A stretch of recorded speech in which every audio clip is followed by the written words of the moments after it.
Maglakbay ulit tayo dito sa Threads. Ito may napansin lang tayo ulit dito. Dolomite Beach, 2022 Ross Boulevard. Ano ba yung 22 na yon? Address ba yon? O basta yun. Pinicturean ng malayo yung Dolomite Beach. Asenso daw sa mata ng bobo.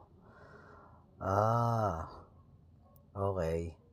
Di ba na ano na yung Dolomite Beach na yan nung na ano yan malapit na matapos yung administrasyon. Imagine nyo kung nagpatuloy pa si PRRD, baka hindi lang ganyan yung ano niyan.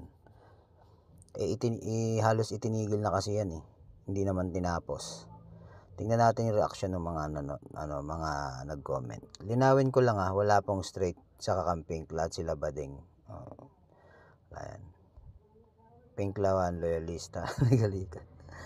Palibasa mga dugyot kayo, kaya ayaw nyo sa malinis. Totoo naman, tingnan nyo yung itsura ng Dolomite dati. Ganyan ba gusto nyo? Mga animal kayo, ha?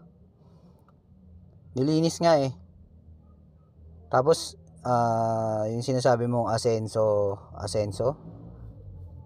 ikaw, yan na rin bang basehan mo ng asenso? O di ka ba naman tanga?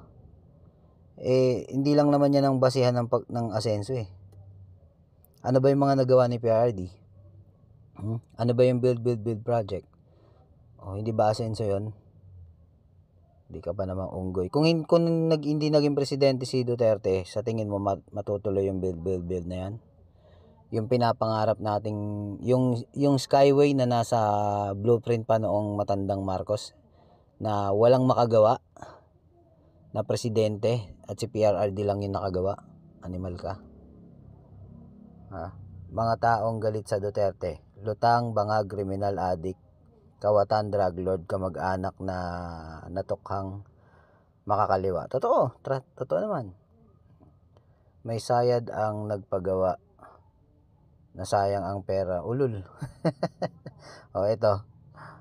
Major corruption under Bongbong Marcos in 3 years. Ayan.